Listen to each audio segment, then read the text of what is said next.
We are live. Hello, everyone, and welcome to our live.perigirls.com event tonight. I am Teresa Mendez, your host at Wandering Thistle, part of the PeriGirls Leadership Team.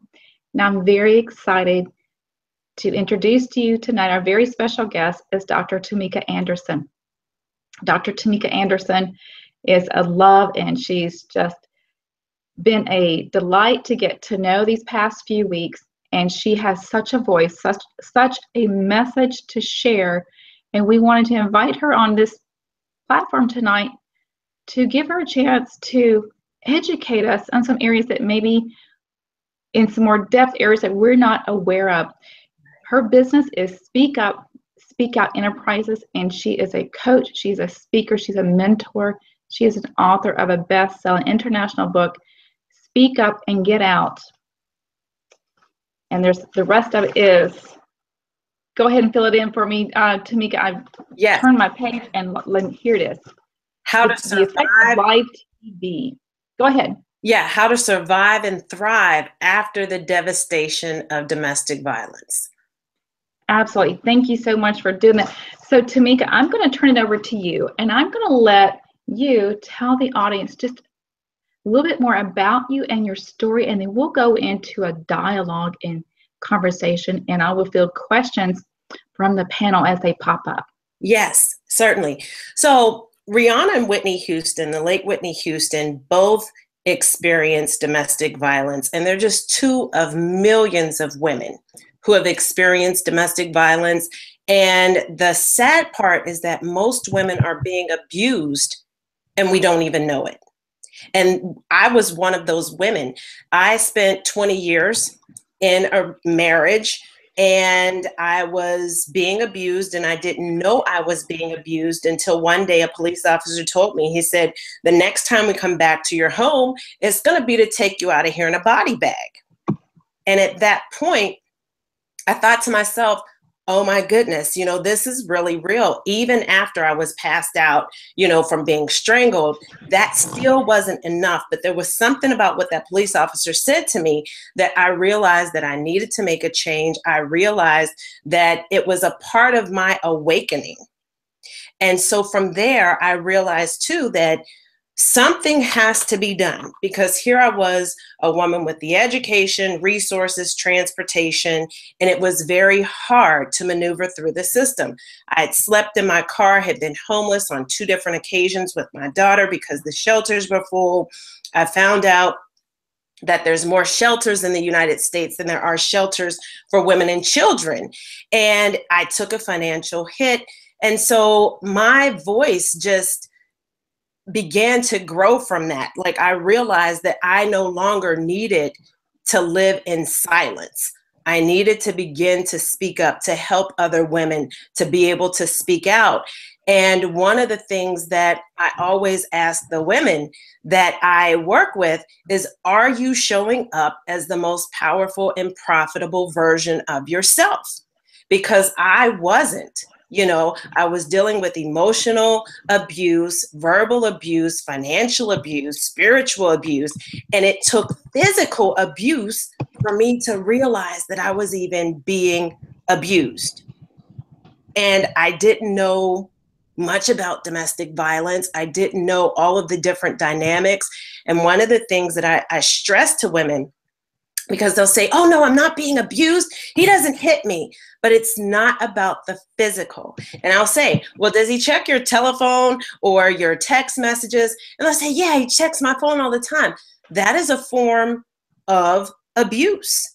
Mm-hmm. And so I urge women, I say, just because someone builds a prison for you doesn't mean you have to stay in it. You don't have to live in it. You don't have to, be controlled by somebody else. You can actually live a life that's free from abuse. And as a result, I turned down promotions when, in my job. So I wasn't showing up as the most profitable version of myself. And a lot of times we're going through abuse and we don't know it's abuse because it's not always hostile. It can be a thing of, hey, let's stay home for dinner. Let's not go to my mom or your sister's. Let's stay home for dinner and watch a movie. And you look, and it's 3 years later. And here you've been isolated and you have no friends around, no family around, because the abuser will, insult your family and friends to keep them from coming around.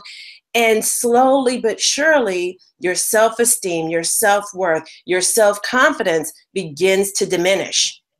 So people say, well, why didn't she just leave? Because it's not cut and dry. If you go on a date, on the first date, if somebody hits you or somebody calls you a name, you're going to get up and walk away.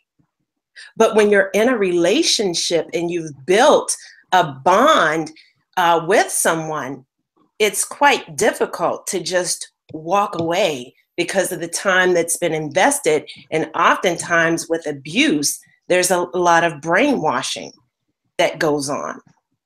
So there's many different dynamics that takes place when it comes to abuse. And so I want to make sure that women know that they don't have to stay in an abusive relationship. So Dr. Tamika, as you were going through your, and I'm getting a little bit of echo here, as you were going through, I was getting chills as you were telling your story in the very beginning. And I can't even imagine thinking what it was like for you and your daughter. How old was your daughter at the time?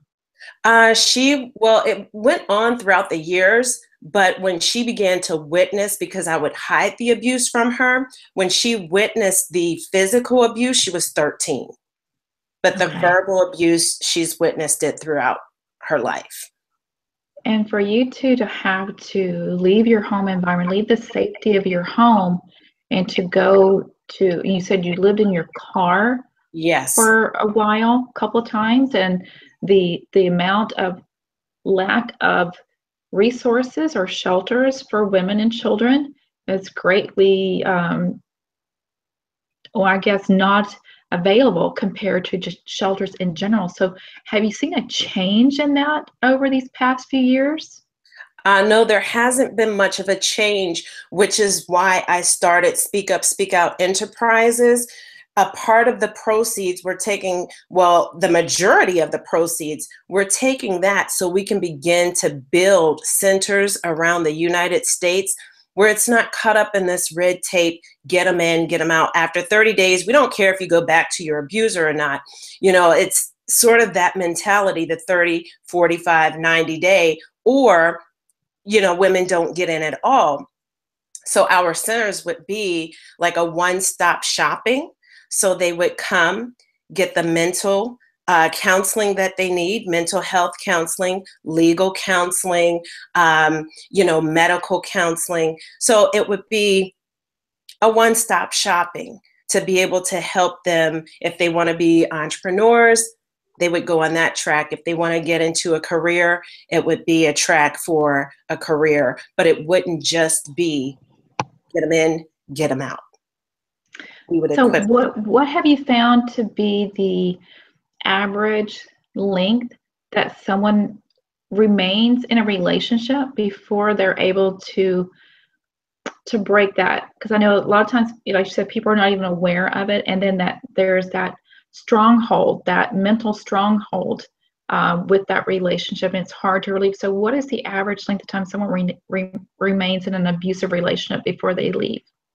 Well, it can range. It has a wide range. I've seen women in relationships for 30, 40, and 50 years, and then there are other women 5 years, 10 years. But what I can tell you about that is that the women who have a support system leave, and a lot of them don't go back. But the women who don't have a support system, who say experienced abuse as children, they stay in that situation. The women who have been isolated with no friends or family around, they tend to stay in the relationship a lot longer than a woman who does have outside support.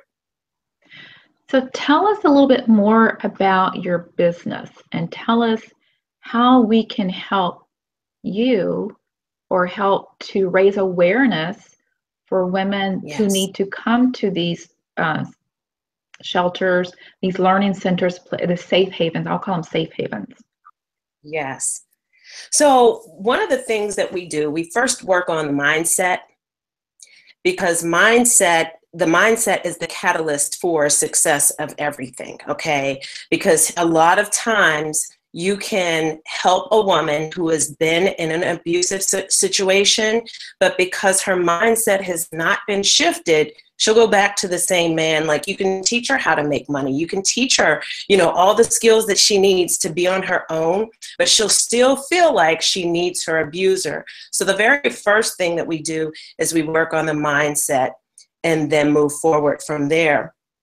I think that, every woman, every man should know the red flags of domestic violence. They should know that, just know the signs and know the red flags so that they can be able to help someone. And the most important thing is that if a woman does come to you, this is so important. If a woman comes to you to say, hey, I'm being abused, the most important 3 words that you can say to her is, I believe you. Because it takes so much courage. So that's like the number one thing that someone can do, and then be able to connect her with professionals who can assist her with a safe exit strategy plan. That's so profound. And when you said that, I just felt like a chill run up my neck, and the emotion welling, because it does take a great deal. Anytime that someone has a secret, a deep, dark secret they've been holding and suppressing for a long time, it takes courage for them to be able to share, no matter what the secret is. I mean, those are very powerful words. So I really appreciate you expanding upon that and reminding us how powerful our words are in return to that. You have a question from the audience. Miss Laura Key is asking, do you still have to be careful of your abuser? You are so brave for speaking out and helping others. That is a very good question. I urge all women who are leaving, I made the mistake of telling my abuser that I wanted to leave. And that's the most dangerous time of when you can be murdered. And so a lot of times, most women are murdered either when they're trying to leave and after they've left. In my case, and I'll share this with you, I finally got up the courage to file for a restraining order. When I filed for a restraining order, my abuser filed for a divorce. We were supposed to be divorced on a specific date, but because financial abuse occurs in the court system, they didn't turn in the documents that they were supposed to turn in as a way to further financially abuse me. And my abuser passed away during the divorce. So instead of being a divorcee, I ended up being a widow, but I began to speak out when I got the courage to file for the restraining order. I can't even imagine, Tamika, I can't even imagine what you were going through, what other women go through this type of, when it gets to that point. And plus, and then the mixed emotions of the mourning that you have from the death of your husband and going through the divorce and the abuse. I mean, I'm sure it was all and had to do a lot of sorting out. Oh yeah, I call them like the 3 deadly Ds. I was going through domestic violence, then I was going through the divorce, and I had people telling me, oh, a divorce is like death, it's so painful. And it was like the most painful thing that I ever experienced. And then here, the death occurs, like the actual death. And it was just so painful because all I wanted was for the abuse to stop. I didn't want for my marriage to be over. And it is, like you said, it's a lot of mixed emotions.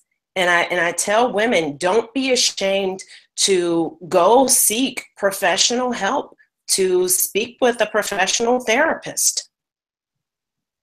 Very vital. Now, if someone needs to find someone, are there therapists that specialize in domestic abuse and violence? Yes, there are therapists. I would highly suggest contacting therapists that specialize in domestic violence. And you can do that by contacting the National Domestic Violence Hotline, and that's 1-800-799-SAFE.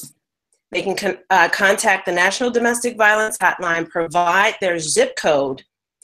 Once they get their zip code, they can be connected to their local women's shelter. And the local women's shelter has a list of counselors and attorneys that specialize in domestic violence. So what is that number again? 1-800-799-SAFE, S-A-F-E, 7233, 1-800-799-SAFE. I know someone's going to type that in the comments for us. Awesome, awesome. You have a question from the audience from Ms. Heather Weber. Also, are there safe houses that are for the guys who may be suffering domestic abuse? Yes, there are. There are safe houses for the guys. And also, at one point when I was at the shelter, there was a man at the shelter. So they do have, well, I won't say space, but they do have the doors open for men as well, because men are being abused. But I pretty much focus on the women. I know what a lot of people say, well, men are abused too, but 3 to 4 women die per day in the United States as a result of domestic violence. So. Did you say 3 to 4 women per day? Yes. 3 to 4 women per day. That's more women that died in the 9/11 attacks, the Iraqi war, the Afghanistan war. There's really a war on women that's not really, it's not getting the attention that it needs. It's not getting the spotlight that it needs. Dr. Tamika, tell us about your topic. You want to talk a little bit about women's health and their income as far as domestic abuse. Is there some areas that we need to be focused on and looking at, some key areas? Yes, a lot of times, we're running around, we're taking care of everybody else, and we think, oh, I'm just tired and I'm stressed out and there's anxiety. But a lot of times that's coming from us having to be perfect patty within an abusive relationship. And so the stress is not so much because of all the running around that we're doing and taking care of everyone else. It's because, the abuser wants the house a certain way, wants the food cooked a certain way at a certain time. And so it affects our health. So oftentimes we're not able to lose weight because we think, we're not eating right, or no matter how much we're exercising, we're still putting on the pounds. And that can happen as a result of abuse. But we as women sometimes don't make the connection, because if we're not being physically abused, we don't often label emotional abuse as abuse. And Absolutely. So it also ties into financial, because there are some men who want women to stay home and not work. There are some men who don't want women to, take promotions or make more money than them. And so a lot of times, we are not showing up, as the most powerful and profitable version of ourselves.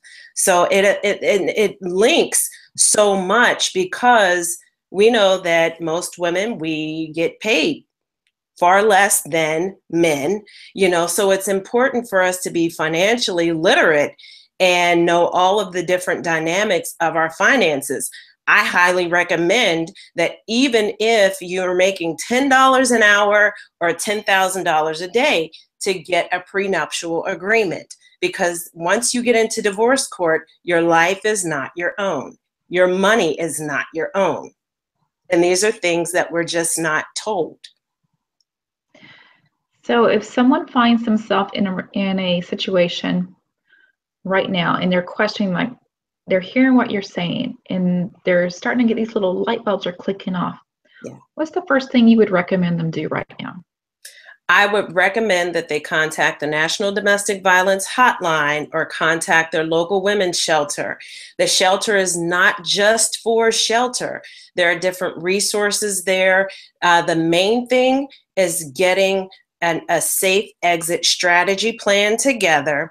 There was one woman who pretended as if she was doing spring cleaning, but she was actually preparing to leave.